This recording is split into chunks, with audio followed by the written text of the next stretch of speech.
another day, another dollar, another response to Trent Horn. Here we go.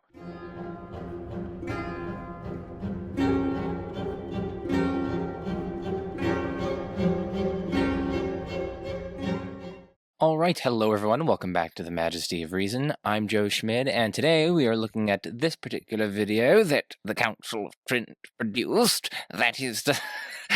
Okay, we're not doing that yet. Anyway, today I'm going to be responding to Trent Horn's video, Your Belief in God is Irrational Rebutted. This is Trent's response to a recent video that Stephen Woodford from Rationality Rules produced on the alleged irrationality of theism, and I figured I'd like to respond to Trent's video. Now, I can already hear the angry commenter foaming at the mouth and beginning to type, "Why do you respond to Trent Horn so much?" Well, 4 reasons. First, because not many other people are doing it, and so I'm filling a niche in the relevant market. And also, even when others do respond to him, they tend to overlook important criticisms that I can contribute. Second, because he makes mistakes on topics that fall directly under my areas of philosophical research, and he also influences thousands of others and unintentionally causes them to make the same mistakes. And note that I'm pretty adamant that this is unintentional. Part of the reason I respond to Trent is because I really do respect him. I've had many personal interactions with him in the past, and he's such a great dude, amazingly humble, kind, and all around pretty awesome. In fact, I'm happy to call him a friend at this point. But friends hold each other accountable, especially when they respect one another and care that the other holds true, justified beliefs, and so I feel it's appropriate to respond to Trent in similar fashion. Third, because this is additional content that doesn't require a tremendous amount of effort, unlike my other videos, and I sometimes need a break from that, especially when I'm trying to recover from ACL reconstruction surgery. Fourth, because I think I can help all of you think more clearly, precisely, and rigorously about these fascinating philosophical topics. In short, I care about good thinking, and making this video will help increase the good thinking out there and decrease the bad thinking. And finally, to reiterate, I respond to Trent in part because I really do care about him and really do respect him. Okay, with all that out of the way, let me say at the outset that yes, it's quite obvious that theism can be rational, and the same is true of atheism. I'm certainly not here to dispute Trent's case on that front. Whether someone is rational in believing something is a function of a huge concoction of individual specific factors, including their particular background web of beliefs, the books they've read, the papers they've read, the videos they've watched, the podcasts they've listened to, the order in which they've read and listened to these things, the experiences they've had, their precise body of testimonial evidence, their plausibility structure, or their intuitions, and countless other factors besides. This individual-specific mixture of factors situates each of us in a unique position on the grand epistemic landscape, equipping each of us with unique, sometimes incommunicable reasons for our beliefs. This also is how disagreeing parties can oftentimes each be rational, right? The parties are coming equipped with different lenses through which they see the issue, different background reasons, and more besides. It's trivially easy to find people whose unique concoction of the aforementioned factors renders it rational for them to believe in God. And it's likewise trivially easy to find people whose unique concoction of the aforementioned factors renders it rational for them to disbelieve in God. This is partly why intellectual empathy is so important. It helps you to at least approximately see things from someone else's perspective and to appreciate the other person's rationality. In turn, this helps facilitate the productive, love-oriented exchange of ideas between you and the other person. So anyway, all of this is to say that one can definitely be rational in being a theist, just as one can definitely be rational in being an atheist. Of course, those agnostics are definitionally irrational, so no love for them. Anyway, with all that out of the way, I'm going to skip to about 4 minutes into Trent's video, beginning with the stuff about gratuitous evil. And I just deleted the thing about Trent being on 1.25 times speed, because no, we're actually not going to do that. Trent's going to be on 1 time speed today. Next, Woodford basically says that it's irrational to believe in God because of the existence of certain kinds of evils, or what he calls gratuitous evils, evils for which there is no greater good that comes from them or justifies them. We stroll through the remains of mass extinctions and witness natural disasters, predation, parasitic diseases, and other forms of suffering in the world. It appears obvious, and I mean really, really obvious, that we're beset by gratuitous evil. That is, evil that does not serve any greater purpose or lead to any greater good. This poses a significant problem for all followers of this classical God. By maintaining that an all-powerful and all-loving God exists, theists are committed to a worldview that cannot admit of any gratuitous evil whatsoever. None. To them, every single instance of gratuitous evil must necessarily be an illusion. Notice that Woodford doesn't define evil. which is really problematic from the perspective of an atheist. So I think it's important to note that we don't need a definition of evil to run the argument. We just need to know, 1, that there are instances of evil, at least if theism is true, 2, that at least some of those instances are gratuitous, and 3, that gratuitous evil plausibly implies God's non-existence. That's all you need to run the argument, and knowing these things doesn't at all require a definition of evil. Right? It's similar to how you don't need a definition of life to recognize a living thing and reason about living things and use premises about living things within arguments. Right? And notice that once we realize that we don't need a definition of evil to run the argument, we don't need to commit ourselves to a particular understanding of evil, such as particular understandings which would imply God's existence. And furthermore, even if we did have to employ a definition of evil within the argument, which somehow requires God's existence, you can run the problem of evil as an internal critique of theism. That is, you're saying, hey, you theists believe in the existence of evil, but plausibly, at least some of the evils that we see around us are gratuitous. And furthermore, the reasoning continues, the existence of gratuitous evils plausibly conflicts with God's existence, so you theists have a problem on your hands. Right? You could totally disbelieve in morality and run this sort of argument. All you're saying is that, hey, you theists believe in evil. Okay? So you theists think all this suffering around us is evil. And yet, so the reasoning continues, some of that evil is quite plausibly gratuitous, and that conflicts with your guys' commitment to God's existence. So even if Stephen needed to use a definition of evil which requires God's existence, that doesn't impugn his case. He can run his argument perfectly well as an internal criticism of theistic belief. But in any case, as we're going to see later, evil does not require God's existence, so there's that too. But anyway, I'm getting ahead of myself. Let's get back to Trent. One way to define evil is a state of affairs that should not exist, or the way things are not supposed to be. But this implies there is a way things are supposed to be, which seems really odd if the universe is just a cosmic accident and was not created with a certain purpose. Now, first, why is that odd? Right? Trent simply asserts that it's odd without offering any justification for that assertion. Speaking for myself, and also really professional philosophers, and especially professional metaethicists, most of whom reject that God is needed for objective moral truths, it doesn't seem odd at all. Of course there's a way things ought to be and ought not to be. Horrific suffering is bad in and of itself. Very plausibly to me, its intrinsic character is what accounts for its badness. You don't need to appeal to anything about some divine being wholly extrinsic to the suffering to account for the badness of that suffering. Once you have the intrinsic nature or character of suffering, you have what grounds its moral property of badness. Now, note that I'm not here arguing for this view, although to me, and as a total aside, it seems so overwhelmingly plausible so as to hardly require argument. I mean, after all, I'm directly acquainted with the intrinsic character of suffering, and upon grasping that character or nature, I can intuitively see not only its badness, but also that its badness is accounted for by that very character or nature. But again, that's just a total aside, and it's not required for the point I'm making.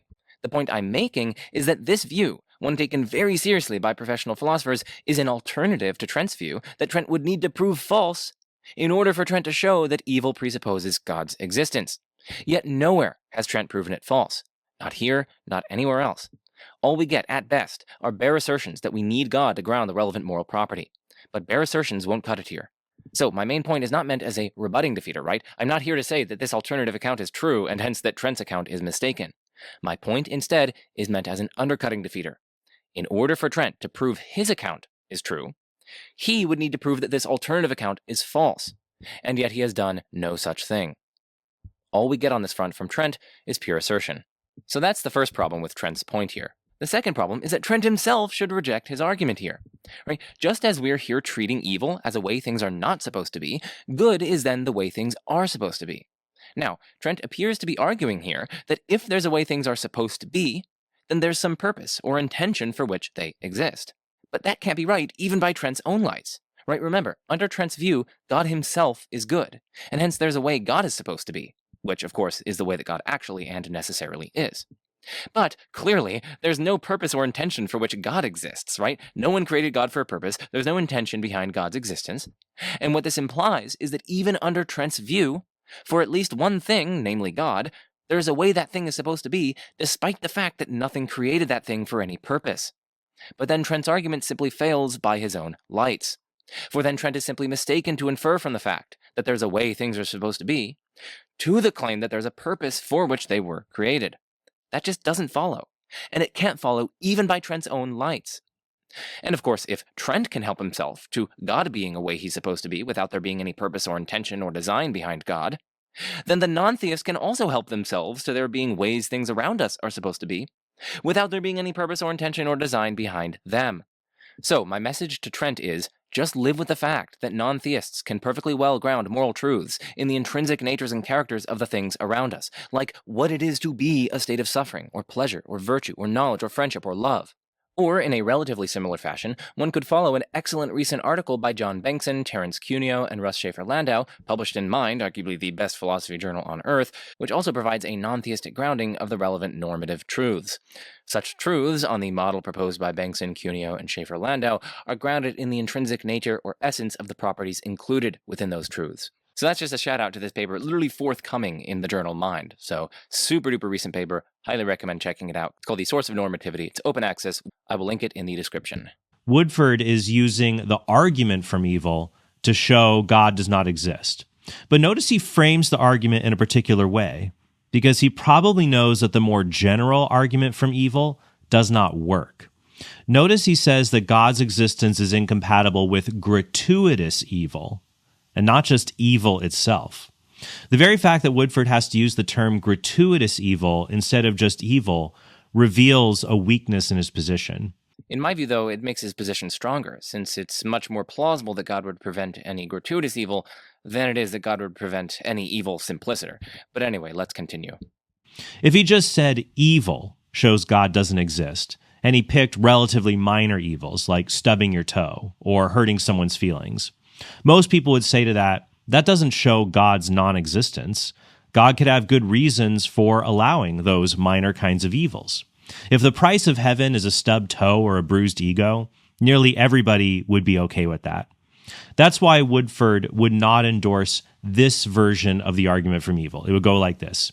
If evil exists, then God does not exist. Evil exists.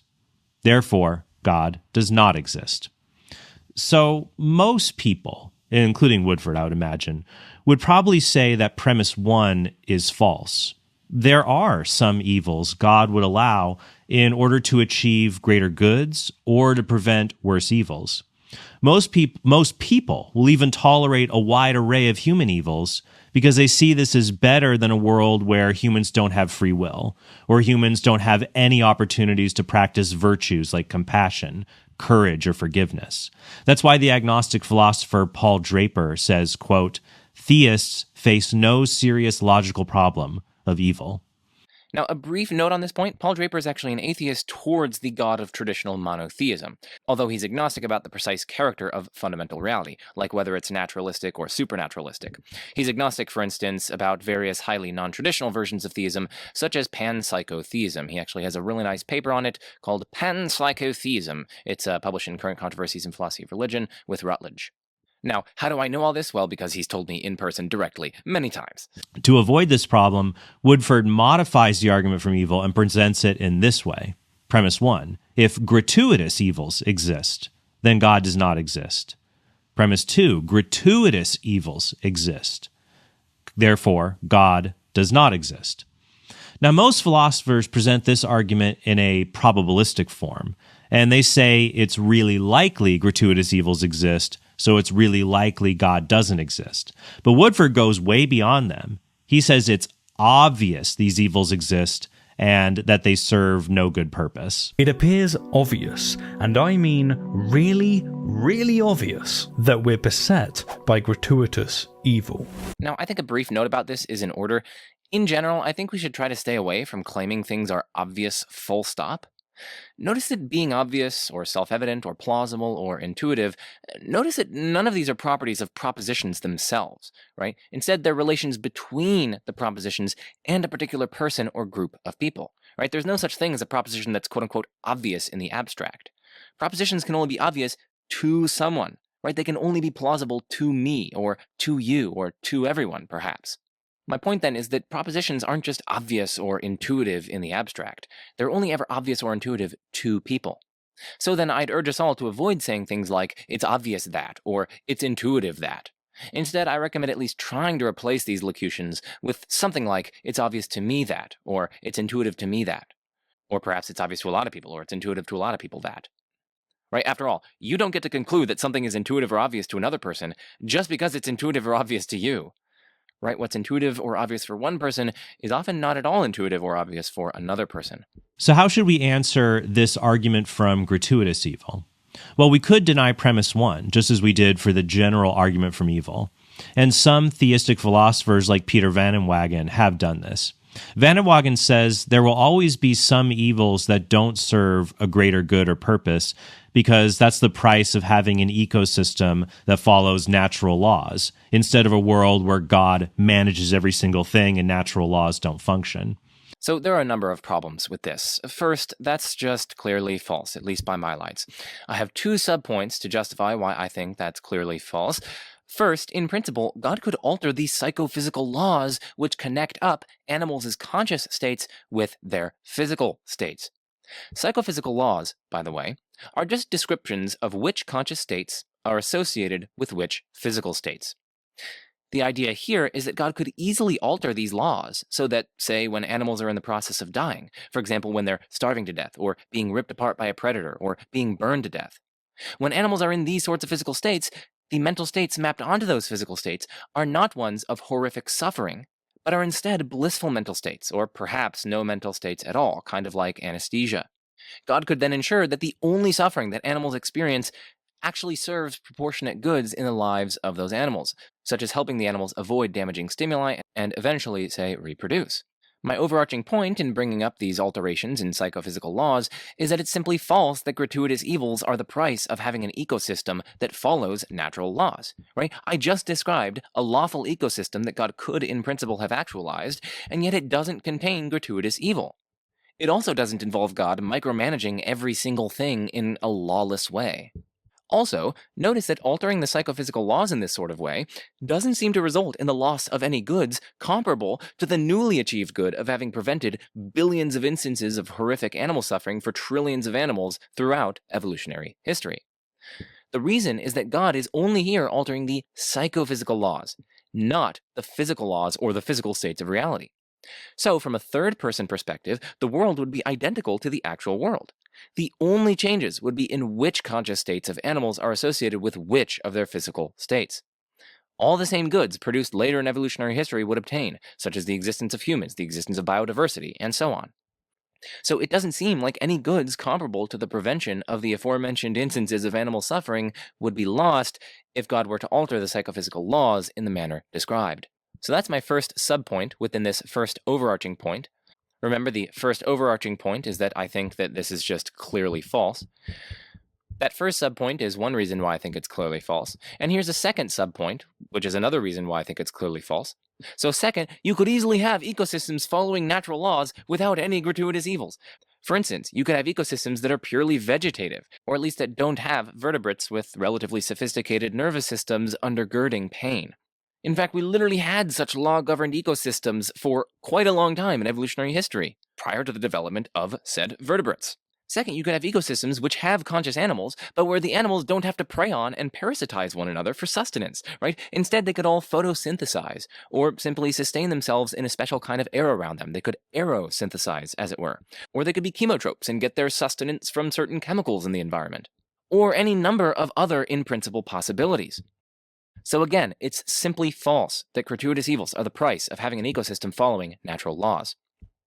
Okay, so that's my first overarching point, within which there were two subpoints, and now we're getting onto my second overarching point, which is that in order for the good of a lawful ecosystem to justify the bads associated with that, it must not only be true that the actualization of that good requires those bads, which is false, as I just argued, but also the good must outweigh those bads collectively. But at least speaking for myself, it seems extremely implausible that the good of a lawful ecosystem outweighs the bads associated with it. Right? Like, what's so good about a lawful ecosystem proceeding for hundreds of millions of years without any humans to appreciate it or care for it or live in it, etc.? I mean, listen, I grant that there's perhaps some goodness in there being a diverse array of creatures within an orderly, complex environment that can live, experience pleasure, and desire satisfaction, and so on. But it strikes me as deeply implausible that those goods are worth the relatively constant state of misery, starvation, and death characteristic of the natural world. But perhaps the second overarching point of mine is a matter of individual judgment, so I'll leave it up to you to assess its merits. But you can refute Woodford's argument without going after premise one. Instead, the crucial premise that Woodford must defend is premise 2. He needs to show these gratuitous evils exist. You'll notice that Woodford doesn't propose any method to objectively analyze evils to see if they're gratuitous or not.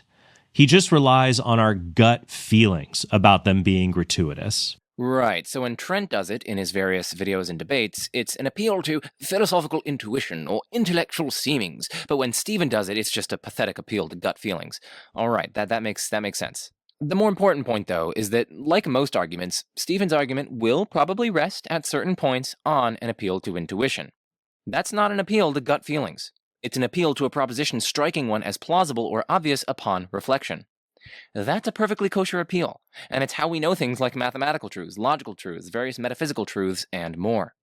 Finally, note that we don't need to rely on a bare appeal to an intuition that something is a gratuitous evil, right? As I just explained, there are ways to motivate thinking there's gratuitous evil by considering alternative ways God could have created the world and seeing that they plausibly do away with significant amounts of evil while also plausibly preserving the goods that the actual world contains.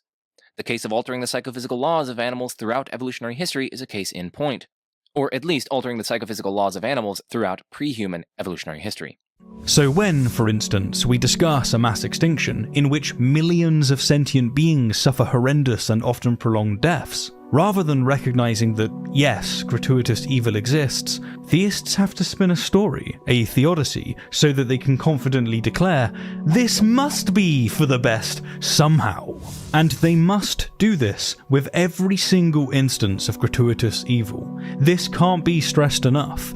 Be it natural disasters such as earthquakes, tsunamis, and hurricanes, or human atrocities such as the Holocaust and the Rwandan genocide, theists must continue to insist that, well, I know that it doesn't look like it, but this must be for the best somehow. Woodford goes on to provide other examples like forest fires, animal predation, and cancer in children, but it's all the same type of evidence. He never gives a framework, a method, or any other way to show that some evils can't possibly contribute to the greater good. Well, it depends on what you mean by framework and method, right? I mean, in some sense, he clearly does give a framework or a method. First, he identifies particularly grueling cases of evil. Second, he appeals to our intuitions or intellectual seemings that at least some of these cases aren't absolutely necessary for the production of certain greater goods. And thirdly, on the basis of this intuition or seeming, he concludes, perhaps defeasibly, that the evils aren't absolutely necessary in that way, that is, that they're gratuitous. Even if you disagree with this reasoning, it seems quite clear that it's a framework, a method, for trying to support his claim that there are gratuitous evils. And once more, I've outlined ways to justify the claim that go beyond Stephen's bare appeal to a direct intuition that certain evils are gratuitous, and note that there are many other ways besides. First, this is ironic because in another video with Joe Schmid from Majesty of Reason, Woodford critiques William Lane Craig's use of intuition and how Craig says that it's just obvious something can't come from nothing. Woodford notes that intuition can be unreliable in unknown cases, like something coming from nothing. But isn't an intuition that an all-powerful, all-knowing God could not possibly have a good reason to allow certain evils also treading into similar unknown territory where our intuitions just might not be reliable? So I do think this was an interesting point from Trent, but I don't think it's as powerful as Trent makes it out to be. In the section of the video that Trent is referencing, we closed off that section with the following. We said, we won't explore these issues further for purposes of space, but suffice it to note for now that if the detractor can justify why intuition is unreliable in certain domains or conditions, and why the intuition in question is in one such domain or condition, then they'll have defeated Craig's appeal to intuition. Right? Notice that this is a double conditional, right? We say, if they can justify why intuition is unreliable in certain domains or conditions, and also if they can justify why the intuition in question is within said domain or condition, then they'll have defeated the relevant appeal to intuition. So our point there is that given the presumption in favor of intuitions that we defended earlier on in the video, the onus is on the detractor of the appeal to intuition to show that those two conditions really do hold. So then, in this particular case, the burden is on Trent to show that they hold. But as it happens, Trent doesn't show that they hold, right? He just asks a rhetorical question, hoping that we agree that the two conditions hold. But of course, asking a rhetorical question and hoping that we agree doesn't actually justify thinking that these two conditions hold. Firstly, that the intuition to which Stephen appeals in this case is within a certain domain or condition or context. And secondly, within that very domain or condition or context, intuitions are unreliable. And this is a double-edged sword. You got to be very careful if you're going to try to argue about that. I mean, if our intuitions are unreliable concerning the reasons for which God acts as he does and permits things as he does, that's starting to gut theism of its predictive power. You're starting to remove theism's explanatory power. After all, when we're trying to predict what God would do or might likely do, for instance, fine-tune a universe or create biological life or other things appealed to in natural theological arguments, we need to be able to make intuitive judgments about what God plausibly has reason to do. So the moment you start casting doubt on those intuitive judgments, you're threatening to entirely collapse theism's predictive explanatory power. Second, Woodford seems to confuse a theodicy with a defense. You can see this when he says that Christians must explain why certain evils are always for the best. Theists have to spin a story, a theodicy, so that they can confidently declare, this must be for the best somehow. The argument from evil is an atheistic argument that tries to change people's minds about the rationality of theism.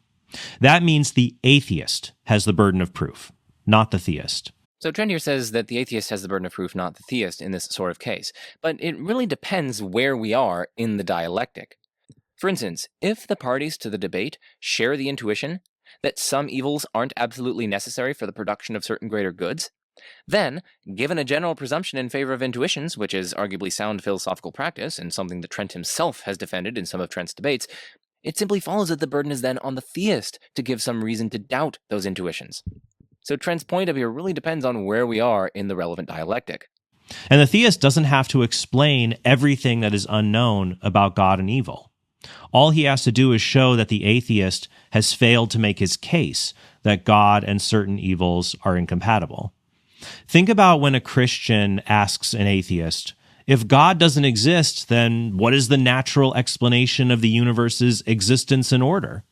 The implication is that if a person can't provide a natural explanation for the universe, then there must be a supernatural explanation. However, an atheist could just tell the Christian, I don't know what naturally explains the universe, but my ignorance of those explanations does not prove God exists. It just shows the limits of my own knowledge. Now, consider that Woodford is basically asking a similar question, but from an atheistic perspective. He's asking, if God does exist, then what is the moral explanation for the universe's seemingly unexplainable evils? The implication is that if a Christian can't provide a moral explanation for evil in the universe or the greater purpose it serves or greater good, then there must be a natural explanation, or it's just what we would expect in a godless universe. But this runs up to the same problem. A Christian can simply say, I don't know what morally explains certain kinds of evils in the universe or the greater goods they serve. But my ignorance of that doesn't show God does not exist. It just shows the limits of my own knowledge. So I'd have to look more carefully at Stephen's script to see if he's asking this question. Initially, though, it seemed to me that he wasn't simply asking the theist for a moral explanation of the evils. Instead, he appealed to intuitions that at least some such evils aren't required for the production of certain greater goods. This, after all, was why Stephen emphasized that it seems super obvious to him that there are gratuitous evils. Notice that if this does strike us as intuitively plausible, then if one wants to deny the content of the intuition, one better have some defeater for that intuition. Under these conditions, it is then perfectly appropriate to insist that the theist provide some defeater for the intuition. That's why it's better for a Christian to show God exists not from gaps in our knowledge about the natural world, but from positive facts about how only a divine cause explains a changing, contingent, finite, fine-tuned, and moral universe. Which is false. You can see my video over 100 arguments for God answered, as well as my playlists on the contingency argument, on the kalam, on the argument from change, on existential inertia, and on the moral argument. A Christian can also point out that he and an atheist agree that God has good reasons to allow certain evils, like the good of free will or virtues. They explain many human evils. A Christian can then ask an atheist, What would prevent God from bringing about greater goods from more serious evils, like mass extinctions? God isn't ignorant of a way to do that, like we might be, and because he's all-powerful, he has enough power to be able to accomplish that end. So it's justified to believe that even if we do not know how God could bring about a greater good from certain evils, we also don't know what could stop an all-knowing and all-powerful God from being able to do just that. So we're justified in believing that God is able to do that. He's able to bring greater goods from any evil, even if we don't know specifically how he would do that. That just represents the limits of our knowledge as finite, fallible human beings. The important question, though, isn't whether God can bring about a greater good from certain evils. The question is whether those evils are absolutely necessary for the production of greater goods. Even if God can bring about greater goods from evils, those evils may still be gratuitous, since they may not have been needed for those goods which come from them. Right? God may have been able to secure those goods without those evils, in which case those evils aren't necessary for and so aren't justified by the relevant goods. I mean, like, suppose a dentist intentionally opts to perform an incredibly painful surgical procedure on you in order to bring about a result whose goodness outweighs the badness of the procedure. Still, the dentist would have done something deeply wrong if there were another, far less painful surgical procedure which could bring about the exact same results. And, furthermore, the pain of your procedure would then be gratuitous evil, since it wasn't necessary for the production of the relevant greater good. Now, here's what I will grant Trent. Stephen understood gratuitous evil as evil that doesn't serve or lead to any greater good, right? That's how Stephen defined it in Stephen's video. And so Stephen understands gratuitous evils in a way differently to how I've just articulated it, right? As I've just articulated it, a gratuitous evil is not an evil which serves no greater good, but instead an evil which is not necessary for serving a greater good. For the reasons just adumbrated, I think we should go with my understanding, and by the way, my understanding is very often used in the philosophy of religion literature, though not always, of course. And importantly, once we go with my understanding, Stephen's argument is more powerful and doesn't succumb to Trent's objection here. So, fair enough, right? Trent is only responding to Stephen's understanding, and within that understanding, Trent's point may hold water. But Stephen's understanding isn't the only one to offer. And there's a better understanding of gratuitous evil available, which not only improves Stephen's argument, but also renders it entirely immune to Trent's objection. Going forward in this video, I'm going to be using that better understanding because it makes the argument stronger. And again, because it's more widely used within philosophy of religion. And actually, let's briefly look at pages 13 to 15 of Michael Murray's Nature, Red in Tooth and Claw to hammer home this point, since I think it's super important. Imagine that I'm a surgeon and that you come to me with a case of cancer. Your cancer will take your life if you don't have an operation to remove the tumor. Recovering from this operation, however, includes a good deal of postoperative pain and recovery time. Boy, oh boy, can I resonate with this. Still, you want the life-saving surgery, and so you ask me, will you do the operation? Of course not, I reply. I'm a good person, and by definition, no good person would allow evil to occur. Pain and suffering are evils, and this operation involves lots of pain and suffering. Therefore, as a good person, I must refuse. If I were to say such things, I would show only that I am confused. Of course, no good person inflicts needless suffering on others, but sometimes the permission of pain and suffering are required to bring about some greater good, or to prevent some greater evil. If the surgeon refuses to allow this bit of pain and suffering, and thereby contributes to my death, he is surely a bad person, not a good one. Perhaps at most we can claim a wholly good being would prevent the occurrence of every evil it is in its power to prevent, unless that being had some morally sufficient reason for not doing so. What would it take to have a morally sufficient reason for permitting an evil? 3 conditions must be met. A. The necessity condition. The good secured by the permission of the evil, E, could not have been secured without permitting either E or some evils morally equivalent to or worse than E. B. The outweighing condition. The good secured by the permission of the evil is sufficiently outweighing. And C. The rights condition. It is within the rights of the one permitting the evil to permit it. The case of the confused surgeon shows us why the necessity condition is required. If the surgeon proceeds with the operation and later informs you that you also could have been cured by taking a single pill which is just as effective and which had no ill side effects, you would be rightly indignant. The surgeon is only justified in permitting you to experience the pain and suffering of surgery and recovery if such permission is necessary to secure your well-being. Likewise, a wholly good and omnipotent being can only permit evils in order to secure goods which could not otherwise be secured without permitting the occurrence of evils equally bad or worse. This becomes obvious if we restate the argument this way. Premise 1. If evil that an infinitely powerful, knowing, and loving being cannot remedy exists, then an infinitely powerful, knowing, and loving being does not exist. Premise 2, there is evil that not even an infinitely powerful, knowing, and loving being can remedy. Therefore, an infinitely powerful, knowing, and loving being does not exist. Once again, how does Woodford so confidently know what an all-knowing, all-powerful being can and can't do? Since this is not an intuition about the world per se, but about what God can and can't do, and it doesn't involve something God plainly cannot do, like a logical contradiction, it follows that Woodford has no grounds to say premise 2 is true, so the argument doesn't succeed. But again, the real point at issue isn't that God can't remedy certain evils. The real point is that plausibly, even if God can remedy the relevant evils, those evils weren't absolutely necessary for the production of greater goods. And I've already described how this sort of claim could be justified. In particular, it just takes a little bit of imagination about how God could have created the natural order. But again, I do want to emphasize that I'm understanding gratuitous evil here in a way slightly differently than how Stephen does. And once we slightly modify Stephen's understanding to mine, Stephen's argument is more powerful and isn't susceptible to Trent's objection here. So let's return to Woodford's argument. Premise 1, if gratuitous evils exist, then God does not exist. Premise 2, gratuitous evils exist. Therefore, God does not exist. The response I've just given undercuts the evidence for premise 2. Evil exists, but we're not in a position to know that it's gratuitous. We're not in a position to know that an all-knowing and all-powerful God is incapable of bringing greater good from it.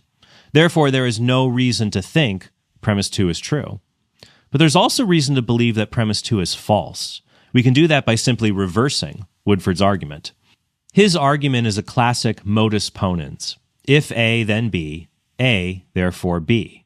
But you can reverse the argument with a modus tollens. If A, then B, not B, therefore not A. It would go like this. Premise 1, if gratuitous evils exist, then God does not exist. Premise 2, God does exist. Therefore, gratuitous evils do not exist. Woodford has a lot of impressive animation showing different evils in the world, but a theist could counter him with animated arguments from people like William Lane Craig or Ben Shapiro that show the existence of change proves there must be a purely actual actualizer, or God, or that the existence of temporal series of events shows there must have been a first divine cause, or that contingent affairs that can fail to exist are only explained by a necessary being, God, that cannot fail to exist, or that moral properties in the universe only make sense if a perfectly divine standard of morality exists. Since all of this evidence show God does exist, that means every evil we see in the world simply cannot be gratuitous, because we already know a perfectly good, purely actual, necessary being who can bring a greater good from it, or God, exists. Right, so when we compare the theories, No, Professor Oppie, when we compare the theories, that is to say, a substance has properties, and those properties... Okay, I think I said at the beginning of the video that I wouldn't be doing that, but I can't restrain myself. It's too fun. Philosophy should be fun. So anyway, reversing the modus ponens. So, there are several problems with this sort of response from Trent. First, and most directly, those arguments that Trent merely mentions fail. I've systematically addressed each of them on my channel. Just check out the videos and playlists that I've already mentioned for more details. Also, Trent just gives a blitzkrieg approach to the arguments here without actually defending any of them. And of course, that which is asserted without justification is dismissed in like fashion. And I put LOL, quote-unquote, show and proves. Like, it's partly this sort of triumphalist language that makes me respond to Trent. Trent, these arguments prove nothing other than that if you accept all of their premises, you're thereby committed to accepting their conclusions. But the premises are massively contestable and reasonably rejected. In fact, they're rejected by most professional philosophers. And so the arguments can hardly be said to demonstrate or prove their conclusions in, for instance, the way that mathematical proofs do. Saying otherwise, that is, saying that these arguments do demonstrate or prove or show their conclusions, is almost as cringe as saying that all theists are irrational. So with respect to the argument from change, Trent here overlooks that Stephen and I responded to Shapiro's video there in significant depth. Here's that video for those curious. Ben Shapiro debunked by God. And also, I have like 7 chapters in my book responding to every single nook and cranny of that argument. Here's that book, by the way. It's called Existential Inertia and Classical Theistic Proofs, published with Springer and co-authored with Dr. Daniel J. Linford. If you want, you can look at the table of contents. I'll put this link in the description. It's actually linked in the description of each of my videos. With respect to the Kalam doesn't succeed. You can see my Kalam playlist for why. With respect to the contingency argument, of course, for some mysterious reason, the necessary concrete object must be God. For why that doesn't follow, you can see my contingency argument playlist. As for the moral argument, I've already responded to this argument earlier in this video, and I also respond to it in my moral argument playlist. Here's Russ Schaefer-Landau's dilemma for the argument, a dilemma that crops up in the work of theist philosopher Mark Murphy in a slightly different form, but which Murphy quite ably defends. The dilemma is that there's either some reason God commands as he does, or there isn't. If there is, if, for instance, the very nature of suffering gives God reason to command people not to inflict it, then, quite plausibly, and at least by the non-theist's lights, that reason alone is enough to account for our having the relevant moral obligations. And in that case, the non-theist will then have a perfectly adequate account of moral obligation. By contrast, if God has no such reason, then God's commands are arbitrary. And of course, what's arbitrary isn't a good basis for moral truths. Also, as I explain in my moral argument playlist, we can modify this dilemma and put it in terms of God's nature and not just his commands. But anyway, just as Trent didn't here defend any of those arguments, so too will I refrain from further justifying my rejection thereof. Saying God does not exist because there are unexplainable evils in the world is like a pair of orphans saying they don't have biological parents because of their parents' unexplained absence. They must have parents, because if they didn't, they wouldn't be able to complain about being orphans in the first place, since they would not exist. Likewise, God must exist, because if he didn't, we wouldn't be here to wonder about the mystery of evil in the first place. No, actually, it's more like the orphans saying the following. Sure, we have parents, but let's inquire into their character based on how they've treated us. Well, let's see. They totally abandoned us and basically let us starve and fend for ourselves, only until the police found us and put us in the foster care system. Based on that evidence, we conclude that the parents are obviously not perfectly loving, or, if they are, they're not powerful enough to implement their loving desires towards us. Or, if they're both perfectly loving and powerful enough to implement their loving desires towards us, they must simply not know about our dire condition. One of these explanations is the best explanation for a dire situation in life. That sort of reasoning from the orphans is more analogous to the natural theological case. Even if we grant the natural theological case, we're still left to inquire into the character of this ultimate, uncaused, necessary thing which grounds moral truths. Is it perfectly loving? Is it all-powerful? Is it all-knowing? Just as the orphans grant that they have parents, but conclude that their parents lack at least one of these characteristics based on how they've been treated, so too can we grant that there's a necessary first cause, but conclude, based on the character of the reality resulting from this first cause, that the cause either isn't perfectly loving, or isn't all-powerful, or isn't all-knowing, or perhaps isn't any of those. So appealing to natural theology actually won't be of much service here, since for the most part, everything in the natural theological case is compatible with there being a necessary uncaused first cause which grounds moral truths, but which lacks at least one of those properties targeted by the problem of evil. Now, as an aside, I wouldn't grant all of the arguments within the natural theological case, again. For some of them, of course, I'm quite sympathetic, at least to certain parts of them. You'll especially notice this if you check out my contingency argument playlist. But I do just want to emphasize still that I wouldn't grant the analogy to the orphans, since I don't think the natural theological case is anywhere near as good as the reasons orphans have for believing in their parents. And then the final problem that I want to bring up for Trent's reversing the modus ponens type strategy, the final problem that I want to bring up is that the atheist can do the exact same thing to any of Trent's arguments for theism, right? Any argument for theism is basically just modus ponens. First, if all the premises are true, then the conclusion that God exists follows. Second, all of the premises are true, so, by modus ponens, God exists. But notice that the atheist can always just respond by mounting the corresponding modus ponens argument. Yes, you're right. If all of your premises are true, then the conclusion that God exists follows. But God doesn't exist, and so at least one of your premises is false.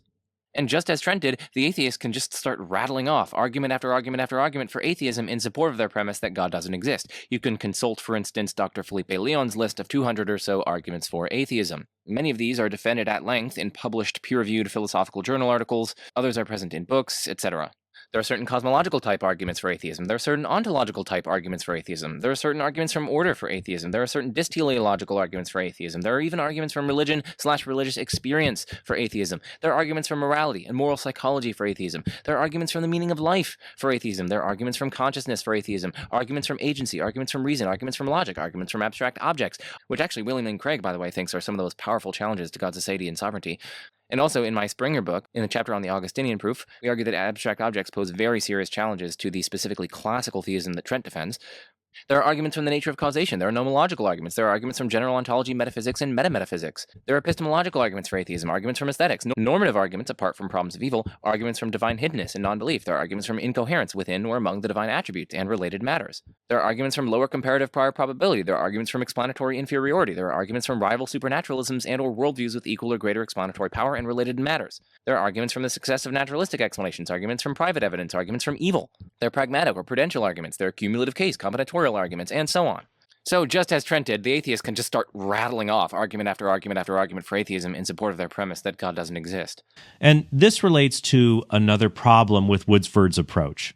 In order to determine if theism is rational, you have to look at all of the evidence available. For example, if I asked you, what are the odds a man who weighs 600 pounds and has a BMI of 40 is a professional athlete? You'd probably say the odds are really low or almost impossible. But if I added other background knowledge, like that he has won several championship martial arts tournaments, the odds go way up.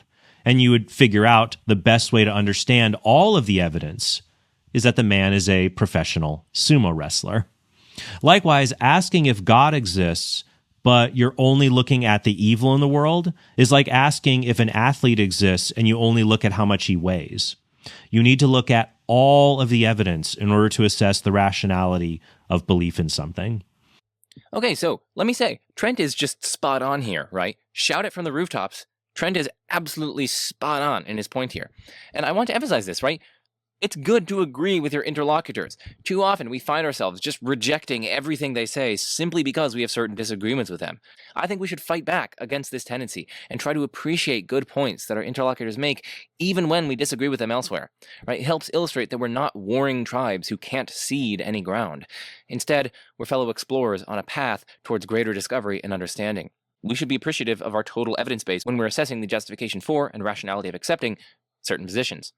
Finally, we don't have to rely solely on a defense that says, well, we're not in a good position to say that we know God has no good reasons to allow certain evils. We can offer minimal theodicies that at least make the possibility of explanations for evil more plausible. Now, when Woodford piles evil after evil in his video on top of one another, it can kind of overwhelm our critical thinking. It's easier, therefore, to notice that his gratuitous evils basically boil down to two types: harms to innocent humans, like cancer in children, or harms to non-human animals, like animal suffering and death. What good reasons could God have for allowing innocent children or non-human animals to suffer? When it comes to humans who haven't committed evil, like children, some of the reasons include the fact that human beings inherited a human nature that's prone to biological decay because of original sin. Part of free will means that our descendants can both benefit and suffer from our decisions. The suffering also includes some of the most powerful examples of human courage, compassion, forgiveness, and love. Okay, so there's a lot going on here. So firstly, we have an appeal to minimal theodicies. The first theodicy seems to be original sin. There are two broad problems with this. The first broad problem is that the very fragility within creation that the original sin story posits is itself an evil. So let's go to page 82 of Michael Murray's book, Nature Red in Tooth and Claw, to see this point spelled out in more detail. Michael Murray says, the second objection facing fall theodicies is one we might call the fragility objection. Fall theodicies typically posit an initial act of moral evil that explains the reality of natural evil, including animal pain and death. Now, taking a step back, Trent is here only concerned with explaining evils that afflict humans, right? Remember, Trent is breaking it up into two cases. The one case is non-human animal suffering, the other one is human suffering. So I recognize that. I just want to emphasize that. But Michael Murray's objection from fragility still afflicts Trent's minimal theodicy here. Anyway, back to Murray's book. On these views, as we have seen, the fall has certain natural consequences, which include not only human corruption, but the distortion of the physical cosmos. As a result, natural evil is ultimately rooted in moral evil. In Trent's case, Trent is going to grant that not all natural evil is ultimately rooted in moral evil, right? Because Trent, as a scientifically informed individual, grants that an evolutionary process occurred, and so grants that, sure, there was some natural evil that occurred prior to, and hence not as a consequence of, the fall event within humans. But again, Trent is still appealing to the fall event, explaining why humans specifically can succumb to various afflictions and can, in general, just succumb to the disorder of the natural world. But closer inspection reveals that something more is required here. In order for moral wrongdoing to leave such catastrophic consequences in its wake, it must be the case that God created things so that the integrity of the natural order was, in some important sense, initially dependent upon the integrity of the moral order.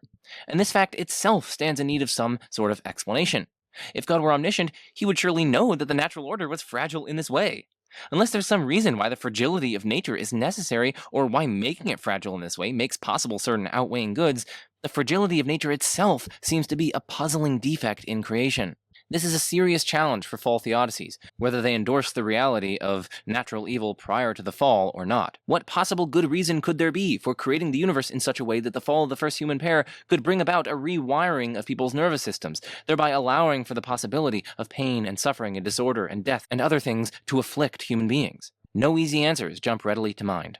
As C.E.M. Joad quipped in reply to C.S. Lewis's defense of a fall theodicy, "It is hard to suppose that the caterpillar feels no pain when slowly consumed. Harder still to ascribe pain to moral corruption. Hardest of all to conceive how such an arrangement, namely the explanation of pain in terms of Adam's moral corruption, could have been planned by an all-good and all-wise creator." So by appealing to original sin, we're really just explaining some evils by postulating a new evil which isn't explained by the strategy, and which itself stands in as much need of an explanation as the original evils that we were trying to explain. The very fragility of the natural order, or at least the very fragility of human nature, such that the consequences of an original decision by an original pair of humans can spill over into later descendants of those humans, so that children now get like leukemia, that itself seems to be a very puzzling defect in creation. And it's one that firstly afflicts humans, and secondly isn't going to be explained by an appeal to original sin. It is literally presupposed by the appeal to original sin. And so this doesn't, after all, explain the relevant class of evils that afflict human beings. And the second problem with the original sin theodicy is that it's parasitic on the free will theodicy. The appeal to original sin is relying precisely on the free will of the original human pair. That is what is supposed to be so valuable, and whose value is supposed to be justifying the drastically bad consequences of its misuse. So the problem is that the original sin theodicy is parasitic on the free will theodicy, and the free will theodicy suffers from some serious problems to which we will now turn. Yeah, so the second theodicy is an appeal to free will. Now, remember, we need to examine, one, whether the relevant good outweighs the relevant bads being explained by that good, and two, whether those bads are necessary for the obtaining of that good. If one or both of these conditions aren't met, then the evil is going to be gratuitous and it's not going to be justified. Now, at least to me, neither of these conditions seem plausible with respect to the good of morally significant free will and the bads associated therewith, something that has been quite forcefully argued by Laura Ekstrom in her very recent book, God, Suffering, and the Value of Free Will, published with Oxford University Press. So the first problem is that the value of morally significant freedom doesn't appear to outweigh the bads associated with it, and hence that first condition seems false, that first condition up here. Our value judgments seem to reveal that we're committed to precisely this. That is, our value judgments seem to reveal that the value of morally significant freedom doesn't appear to outweigh the bads associated with it, right? We don't let people rape other people when we can stop it, citing the rapist's free will as justifying our allowance.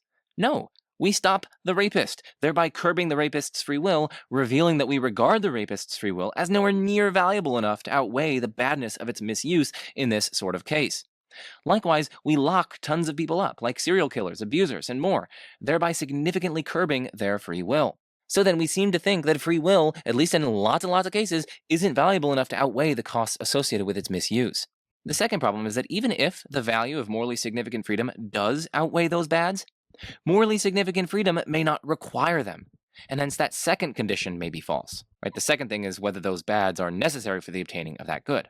Right? After all, there are many defensible compatibilist accounts of morally significant freedom. Presumably, God could have given us that kind of freedom, thereby preserving a morally significant freedom, that is, a freedom that undergirds our moral responsibility for our actions, even without the possibility of misusing that freedom, right? Because if the account is compatibilist, then our having this sort of freedom is compatible with determinism. It's compatible with our being determined to act as we do.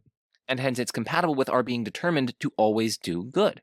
And so morally significant freedom doesn't then require the possibility of moral wrongs. Again, if the account of freedom in question is compatibilist in character. And no, Frank Turek, not being able to do otherwise doesn't make you into a robot. Robots are unsentient, unfeeling, unthinking things. Even if we don't have the ability to do otherwise, we are obviously still thinking, feeling beings who are responsive to reasons, who have various desires, who have higher order desires that can mesh appropriately with those first order desires, or not mesh with them, or be disharmonious with them. We can assess and weigh up reasons, and act in light of those reasons together with our beliefs and desires. And this is universally recognized in the free will literature. It is quite painfully false that determinism would render us like automata or robots or anything like that. You might think, well, in order to have true love, you have to be able to reject the love or something like that. You need to have the ability to freely do otherwise. No, you don't. The members of the Trinity totally love each other. They have a kind of perfect love for one another. And yet they could not have failed to love each other. It's not as though, the son could have been like, you know what? I'm not going to love the father. I'm not down with that. I'm just going to kind of chill and love myself and be pretty selfish. No, that's not even possible. So the members of the Trinity necessarily love one another. They have no leeway with respect to loving one another. In other words, they don't have any ability to refrain from loving one another. But that doesn't mean that they can't have any true love between them. Now, granted, you could reject compatibilism in response to this point. Okay, I grant that. But we should at least note that that's pretty costly, as there are serious defenses of compatibilism and serious problems for incompatibilism. And most philosophers will disagree with you too. You can look at the Phil Papers 2020 survey. Most philosophers are compatibilists. And note that I was careful to say may at the outset, since I'm actually agnostic between compatibilism and incompatibilism. And part of the problem is that there are some really serious defenses of compatibilism. Here's a case that many have argued you can be morally responsible and yet have no ability to do otherwise. Suppose someone is monitoring your mental activity and your brain activity as you're about to go in and vote between candidate A and candidate B. If the person monitoring this activity detects that you're about to choose candidate B, they're going to intervene and cause you instead to vote for candidate A. As it happens, though, you don't show any such sign, and, of your own accord, you vote for candidate A. In this sort of case, many philosophers have argued that you couldn't have done otherwise, right? Because if you were about to do otherwise, someone would have stepped in and caused you to vote for candidate A. And yet, quite obviously, you are morally responsible for voting as you did. The person who would have intervened literally doesn't do anything. They literally just sit back, and observe you. They have literally no influence on you in this sort of case. You're doing things totally of your own accord, for your own reasons, because of your own desires and beliefs, etc. So, at least many philosophers argue that this sort of case, called a Frankfurt case or a Frankfurt-style case, shows that one can be morally responsible even though one doesn't have the ability to do otherwise. Now again, these cases are very, very controversial, and there are certain objections to them. You can look at the Stanford Encyclopedia of Philosophy, and it'll outline certain objections to them and certain responses to those objections, etc. My sole point here is that compatibilism is at least defensible. A further thing to note here is that it's also debatable the extent to which theists, and specifically Christian theists, can avail themselves of this maneuver, namely this maneuver of rejecting compatibilism in response to my second problem up here. After all, surely Jesus had morally significant freedom, but it doesn't seem like he genuinely could have done something atrocious. Morally significant freedom, then, doesn't require the possibility of badly misusing that freedom. Likewise, God seems to have morally significant freedom, but it isn't possible for God to do wrong. Right, we seem to praise God on account of certain choices that he's made, and that only makes sense if he has a morally significant freedom, that is, a freedom which undergirds appropriate blame and praise and so on. But clearly, it isn't possible for God to do wrong. And finally, note that my point here isn't that God should have made us perfect, right? Instead, the point is simply that when it comes to morally significant freedom, it doesn't appear to require the possibility of misusing that freedom by doing wrong. Right? We could still be imperfect in countless ways, even though our wills are aligned with the good in such a way that we can't do wrong. Right? Doing wrong could be just as detestable as eating a feces sandwich, even though we have various other limitations and finitude and susceptibilities, etc. For example, susceptibility to decay or death or suffering or what have you, and being limited in knowledge and in power and so on. And so on. So that's the second problem for free will theodicies. Here's the third problem. Building off a point Paul Draper makes, Sebastian Montesinos writes in his post explaining why he's an atheist, which is linked in the description. Sebastian writes that everyone, including theists, must agree that freedom is subject to certain reasonable limits. This is because if God does exist, he has plainly limited our wills in many ways. There are plenty of evils I cannot possibly commit due to physical limitations. It could be that every time I lifted my finger a certain way, I committed genocide, or that I could inflict pain 10 times worse on any conscious creature I chose by yelling at it a certain way. If free will were an unlimited good, God would have granted us more freedom than we have. Thus, we need to consider what kind of limits we ought to expect on freedom if theism is true. Let's use an analogy of a parent and a child. When you have a young child, you want them to exercise their will and freely explore their interests, yet not completely. You intentionally prevent the child from accessing particularly sharp objects. You don't let them play with guns. And you also don't let them wander into the street without assistance. While this is in some sense limiting their will, doing so is completely reasonable because we know the horror that could result from not limiting them in any way. The underlying principle here is that a good parent limits a child's responsibility until they are worthy of it or have developed it so as to prevent great tragedy and suffering. Similarly, God would very plausibly limit our moral responsibility until we are worthy of it, via freely developing the strength of character to handle it, and take it away when we abuse it too much. Yet, we are plainly not worthy of the moral responsibility we have, which is highly unexpected on theism. Alright, so those are three general problems for the free will theodicy that Trent is here appealing to. Let's get on to the third theodicy that Trent is appealing to. He mentions opportunities for compassion and care and forgiveness and love, etc. So again, we need to examine here, 1, whether the relevant good outweighs the relevant bads being explained by that good, and 2, whether those bads are necessary for the obtaining of that good. The first problem for this theodicy is that it's hard for me to believe that that first condition holds. Sure, maybe there's some benefit of growth in virtue that accrues to others when a child dies an incredibly painful death from leukemia.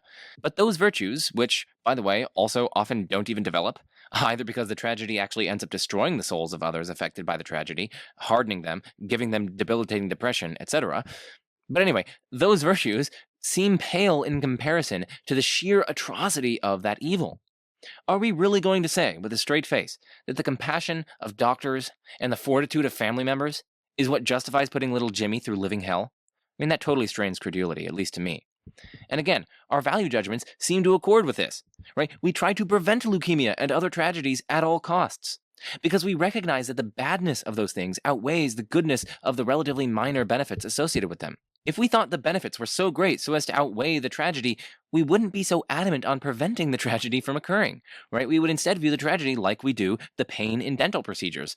Unfortunate? Yes, but definitely outweighed by the good of healthy teeth and the prevention of gum disease and tooth decay and so on. But of course, we do not tend to view tragedies like that.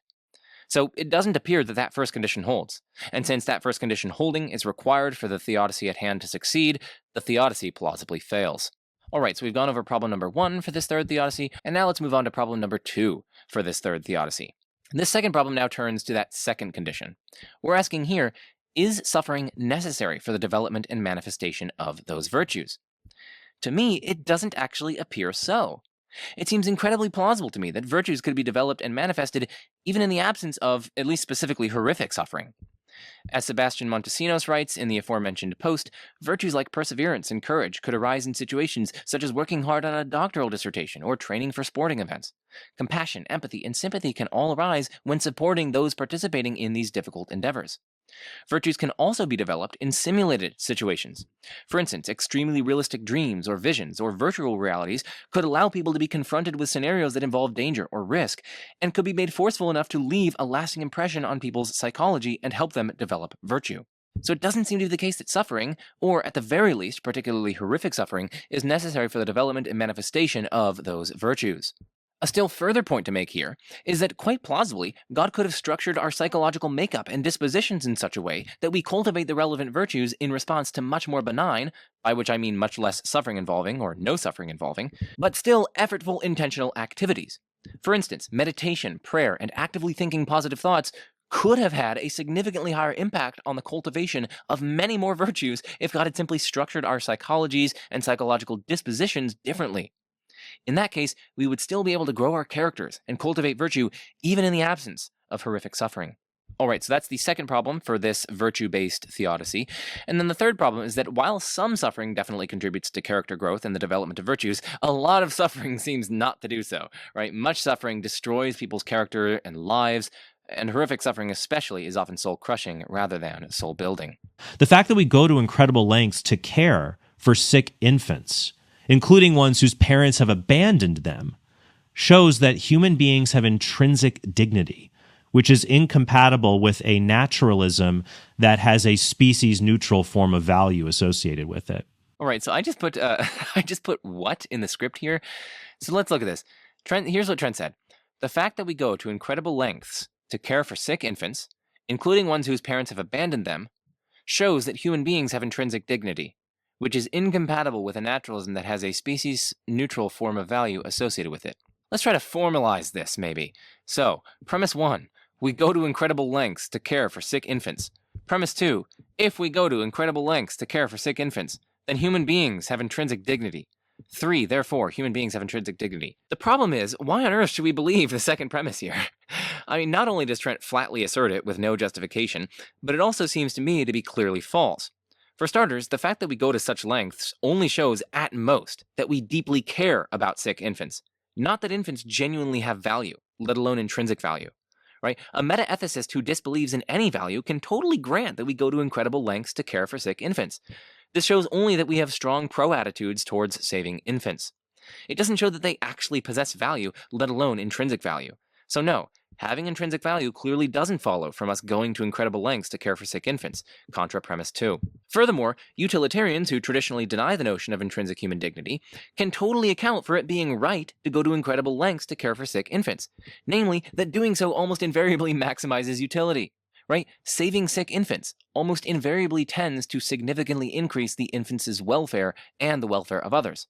By contrast, letting the infant die tends to significantly decrease the infant's welfare and the welfare of others. Under utilitarianism, then, there's nothing mysterious about us being justified in going to great lengths to save sick infants. And quite clearly, that doesn't require utilitarians to posit that humans have intrinsic dignity. Instead, their explanation appeals simply to welfare levels. And also, what's this stuff about conflicting with a naturalism that has a species-neutral form of value associated with it?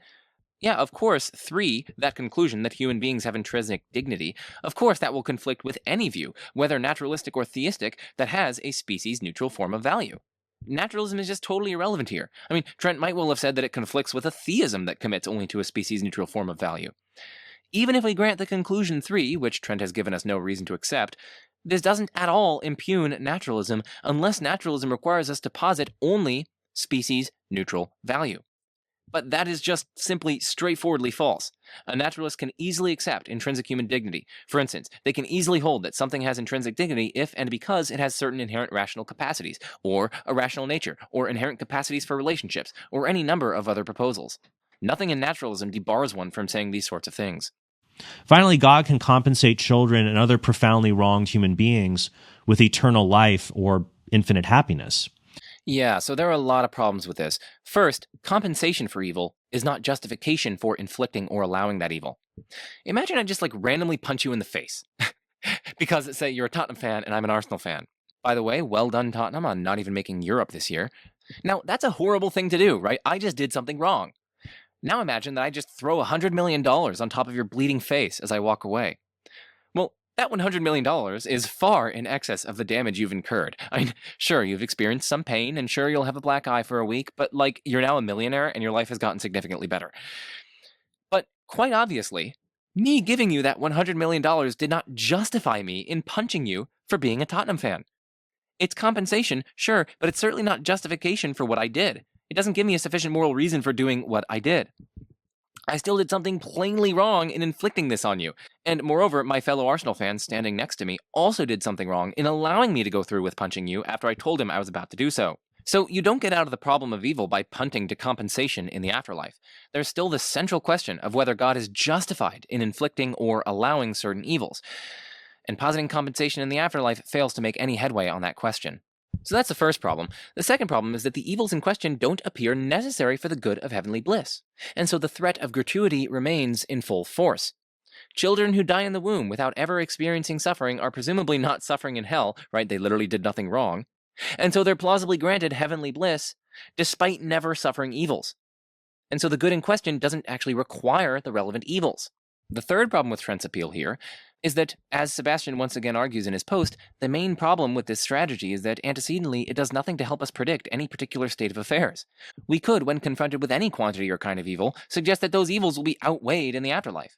We could do this even if we lived in a completely hellish world filled with barbarism and torture. There's just torture chambers for trillions upon trillions of years where there's nothing but agony. On its own, conjoining theism with Trent's appeal to the afterlife is compatible with any amount of suffering we see, and so does nothing to raise theism's predictive ability with respect to the data. When it comes to the suffering of non-human animals, I'd bring up the thought experiment I posed to Alex O'Connor in our debate on God on Pints of Aquinas. Imagine humans left the Earth to colonize another planet. Should they instantly vaporize the Earth with an antimatter device to end the suffering of the non-human animals they leave behind? If people say, no, you should let the animals continue to exist in spite of their suffering, there's nothing wrong with that, then there's nothing wrong with God creating a world even though animals will suffer. But that just clearly doesn't follow. Unlike God, we're situated within a pre-given context, with pre-given physical and psychophysical laws over which we have no control, and with pre-given creatures over whose constitution and characteristics we have no control. So when we make that sort of decision, we have to assess the relevant values involved, holding fixed that pre-given context. But that's completely different to the situation that God finds himself in. God is the very maker of that context to begin with.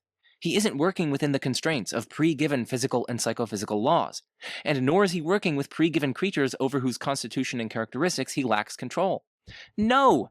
He's the very author of those laws and creatures to begin with.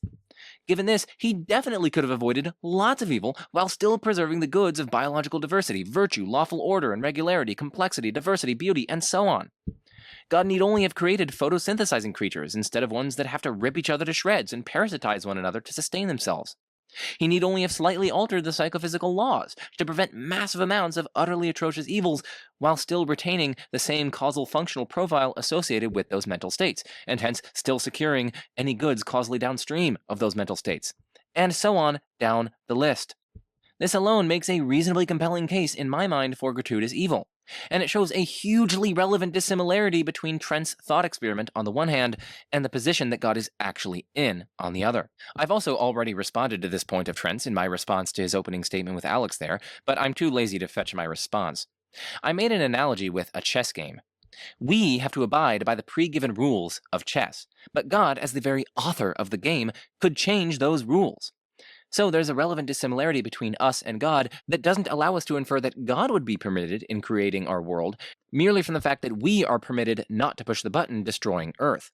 We and God are relevantly differently situated, which affects the range of moral reasons bearing on our respective choices. In one case, the choice is to preserve something given a pre-given context, and in another case, God's case, the choice is to create that context out of whole cloth with complete control over its character. And also, if Trent is allowed to appeal to this sort of thought experiment, so too can I appeal to the following thought experiment. I have a button, I have a dream, I have a button that will only alter the psychophysical laws about which mental states are paired with which physical states of animals when those animals are in the process of starving or being burned alive or being ripped to shreds by predators. This button, if pushed, will swap the conscious states of sheer agony with conscious states of bliss, or perhaps conscious states similar to an anesthetic. Will you push that button? I say, obviously. It would seem monstrous not to do so. And we can also further stipulate, if we like, that these psychophysical laws are only in effect prior to the existence of humans. So in that way, we don't affect the moral reasons that we have for preventing animal suffering. We can include that if we want. So again, it would seem monstrous not to push that button. And just as Trent draws a conclusion about God from his button-pushing case, so too can we now indict God for his failure to push this proverbial button. Or take this other case. I have a button that can rewrite evolutionary history. In short, it will still result in all the same humans, and you and every other human will live exactly the life that you actually lead, but pre-human evolutionary history will be rewritten to be populated expressly by photosynthesizing and chemosynthesizing animals. Their skin can just absorb photons and make energy that way instead of having to, tear each other apart. Thus, if you press the button, we not only remove vast amounts of horrific suffering, but we also preserve the goods of a vast diversity of organisms and animals, a lawful environment, the eventual development of humans and their virtues and their free will, the grandeur of the universe, and so on down the list. The question is, do you press that button? I submit to you that the answer is obvious. Of course you do. Now, one objection would be that we don't know how to create life that does not suffer, but God knows how to do that, so the cases are very different. First, even if you don't know how to create life that doesn't suffer, in some cases you shouldn't create the life. Imagine you can make a creature in a laboratory, and all it ever experiences is agonizing pain for its whole life, and you don't know any other way to make the creature except for those conditions. In that case, you probably shouldn't make the creature in the first place. But we don't know how to create an ecosystem without there being suffering involved in it. Yet most people don't view us creating an ecosystem or allowing an ecosystem to exist after we've left the planet to be the same as creating a creature that only writhes in agony for its whole life in a laboratory. So once again, in that case, it's morally justified for human beings to create or life or to allow it to continue to exist even though there will be suffering.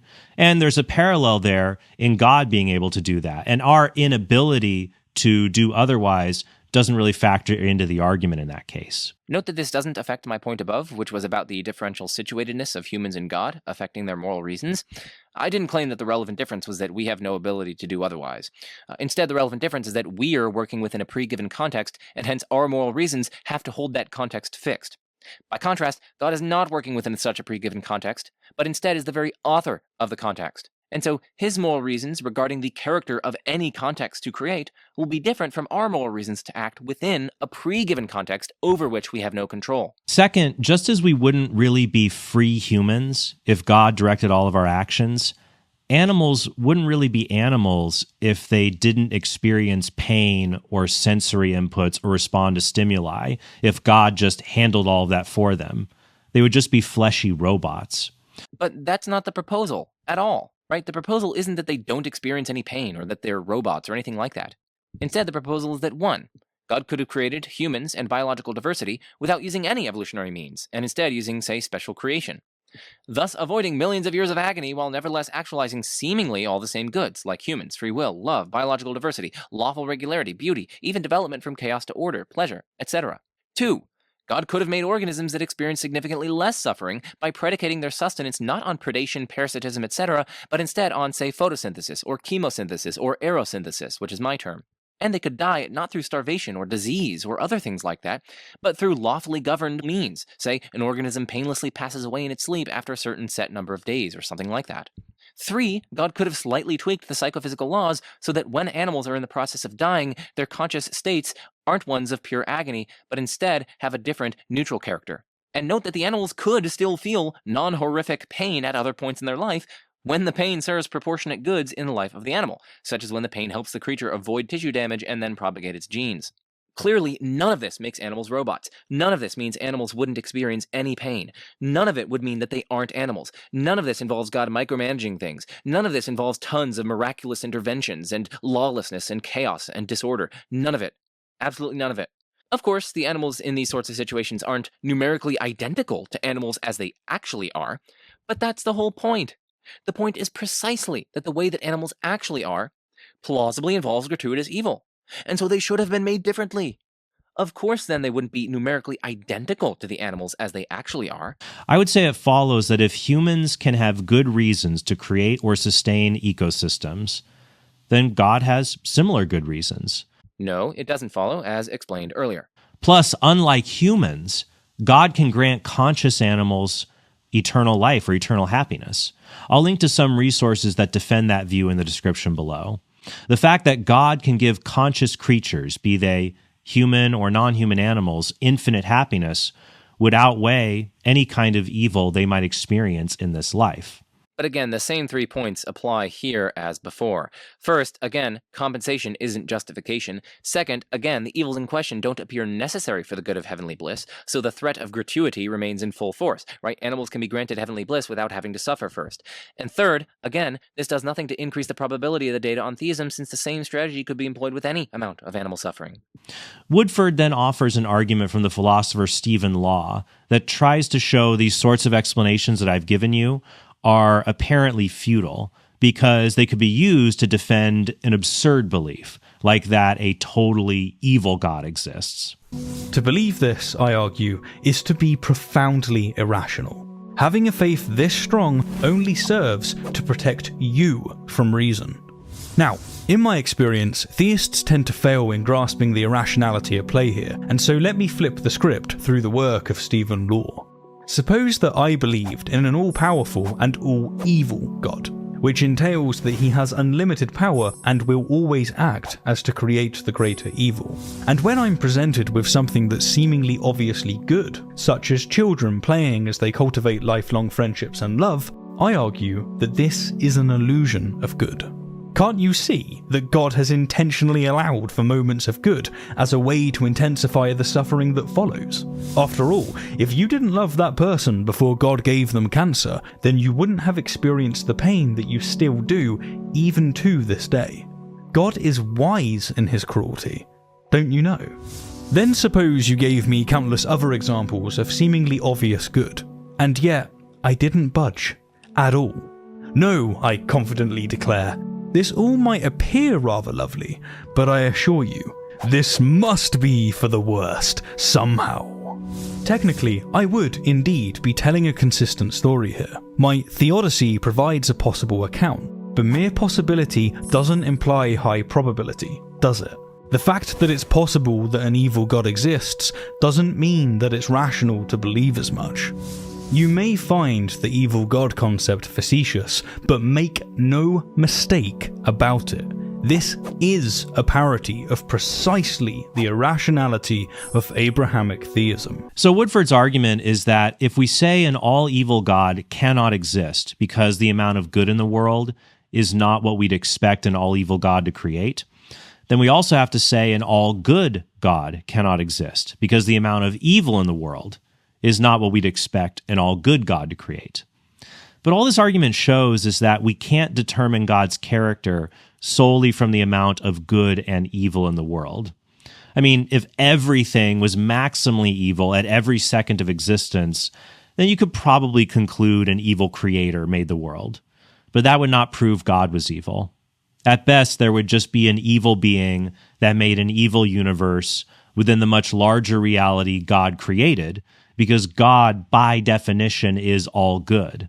Now, maybe that's how Trent defines God, but that definition certainly isn't forced on us, right? It's clearly no objection to Stephen Law's challenge that he's just linguistically confused.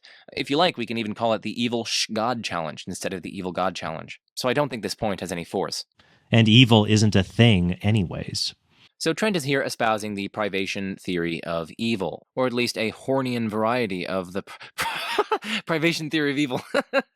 I can't believe I just said a Hornian variety. I was trying to say, you know how people say like Manichaean or Humean, like after David Hume? I was trying to say like Trent Horn, like Hornian. I'm just going to stop. Now, I don't find this theory plausible for various reasons. First, pain seems to me to be intrinsically bad or evil, and yet pain doesn't seem to be a mere lack or privation. No, instead, pain is a positive mental state in its own right. It has to exist in order for me to be directly aware of it and inspect its features. So then, evils aren't mere privations. Some are positive realities. There are other problems too, like cases of error. So, for example, Alexander Proust outlines some serious difficulties with this Hornian privation theory of evil, one of which has to do with error, or false belief. That's an evil, but false belief is not a lack, right? An error is different from mere ignorance. And Proust goes through different ways to try to remedy this problem and finds them wanting. Now, again, there's a huge literature here. I'm not going to pretend to decisively refute the privation theory of evil. I make no pretensions whatsoever to decisively refuting the theory. As always in philosophy, one can go back and forth on these sorts of things. The problem with Law's evil God challenge is that good and evil are not two kinds of things. Evil is not a thing. Goodness and being are interchangeable. Something is good if it has being. First, why? Why believe that? I mean, you could just assert it, but assertions don't cut it. And also, it's deeply, deeply intuitively implausible, at least to me. About 100 trillion neutrinos are passing through you per second. Pick one of them at random. Is that neutrino good? I very seriously doubt it. In fact, it seems obvious to me that it's neither good nor bad. It's literally just a neutrino barreling through the universe. Also, Ted Bundy's intention to murder his victims had being. Does that mean it was good? Definitely not. In fact, it was very, very bad. Pain has being, but it's not good, or at least it's not intrinsically good. Of course, sometimes pain is extrinsically good, by virtue of its connection to other things, like avoidance of tissue damage, but that's compatible with my point here, which is simply that pain in and of itself is not good, which it would need to be for Trent's thesis to hold water. Moreover, our bias or tendency or inclination to downplay evidence against our beliefs is bad, but that exists, right? We can study its features and its effects. Moreover, plausibly, the number 17,412,996 exists, but it doesn't seem good. Of course, it doesn't seem bad, but it doesn't seem good either. Also, if events exist, as many philosophers believe they do, then the Holocaust existed. But clearly the Holocaust wasn't good. And so on down the list of the dozens upon dozens upon dozens of counterexamples to Trent's claim up here. Something is good if it has being, or if its existence is in accord with its nature. So what does this even mean? If its existence is in accord with its nature, is there a way for something's existence to be in discord with its nature? Like, how can X at once exist, and yet that very existence be at odds with or out of accord with X's nature? I don't understand what Trent is saying here. It's overwhelmingly unclear, and we're going to move on. And something is evil if it lacks something, or it's not in accord with its nature. So a bad tree might have rotting leaves and not bear fruit when it should, but it's not morally bad. A bad football player might always drop the ball, but he's not morally bad. He just lacks coordination. A morally bad football player might cheat, which means he's a rational human who lacks the virtue of justice, for example. The evil God challenge doesn't work because evil is the absence of good. That means there can't be anything that's all evil. If something were all evil, it would just completely lack being. So I've already addressed Trent's theory of evil and goodness underlying this criticism, and if that theory fails, as I've argued that it does, then this response to the evil God challenge likewise fails. But in any case, even granting Trent his theory of evil, his criticism still fails to address the substance behind the evil God challenge. Forget about the word evil. Let's just focus on the vicious God challenge, or the VGC. According to the vicious God hypothesis, God is not all evil because, per Trent's theory, that would render God a pure nothingness. Okay, fine, but here's how God is. God is omnipotent, omniscient, and his character is extraordinarily vicious. He maximally desires every conscious creature to languish as much as possible. He hates creatures with a burning passion. He's extremely selfish, and so on. Now we can preserve the substance of the evil God challenge without committing to the alleged incoherence of an all-evil being. There is plainly no incoherence arising in the idea of an extremely powerful, extremely knowledgeable, but extremely hateful being, since the hypothesis here is not that there's a being which is all evil, and so absurdly all privation or pure nothingness. That's not the hypothesis here. So, in sum, Trent hasn't at all circumvented the actual substance of the evil God challenge, since the vicious God challenge remains in full force, for all Trent has said, that is. The opposite of God is not an evil being like Satan. It's simply non-existence, because God is perfect existence itself. Now, note that there are lots of independent challenges to this model of God. You can see my classical theism playlist, or my book, or my papers, or what have you. Also, links to everything that I shout out in this video will be in the description. So Woodford is right that if our arguments for God existing in spite of evil were the same as the arguments for an evil God existing in spite of goodness, then they wouldn't work. But we know God is all good because of the philosophical arguments I discussed earlier, which show a purely actual, necessary, perfect standard of moral goodness must exist. Firstly, no, they don't. They fail. Secondly, almost none of those arguments actually imply perfect goodness. They tell us basically nothing about the moral properties of the first uncaused, necessary foundational thing. Even the moral argument, which fails, as I explained earlier in this video, even the moral argument at best only gets us to a divine reality which sets the standard for morality. But setting the standard for morality needn't imply that the standard itself is perfectly good. Perhaps it's very, very vicious, and it provides an objective standard for moral wrongness by the degree to which our actions imitate or resemble this being and its actions, and it provides an objective standard for moral goodness by the degree to which our actions are dissimilar to this being and its actions, and so on down the list of ways that a divine being could be the standard for morality, despite the fact that that divine being isn't perfectly good. Since goodness and being are interchangeable, that means if God is infinite being itself, God must be all good, because evil only exists as a deficiency or absence, and God has no deficiencies, because he's pure act or pure being itself. You keep saying those words as if your arguments establish them, but they decidedly don't, as I explain in my classical theism playlist, or my book, or my papers, or etc. At the end of the video, Woodford doesn't offer a specific argument. He just says it's irrational to believe God created the world and gave us a way to avoid hell when religions disagree with each other about how to do that. But this doesn't disprove the existence of God, because an all-good God can make it so that no one spends eternity apart from him for an unjust reason. For example, Catholics believe that God has made it possible for anyone to accept his offer of salvation, even if they never heard of Jesus, because God desires all people to be saved. God will judge people based on whatever truths of revelation they were given and how they responded to those truths given their individual circumstances. Listen, I resoundingly agree with Trent that this argument doesn't show that theists are irrational. In fact, I couldn't agree more. But I do still think that Trent is making mistakes here. Just because it's possible that God actualizes this mess of religious diversity and discord and disharmony and disagreement, and just because God wouldn't be unjustly punishing anyone who doesn't explicitly accept the gospel in their earthly lives, doesn't mean that this data isn't surprising on theism. And indeed, the data seem to me to be deeply surprising on theism. To draw from one of Emerson Green's opening statements, by the way, I recommend checking out his YouTube channel, Emerson Green, soteriological confusion, that is, deep disagreement, discord, and confusion about the nature of salvation and how to achieve it and the like.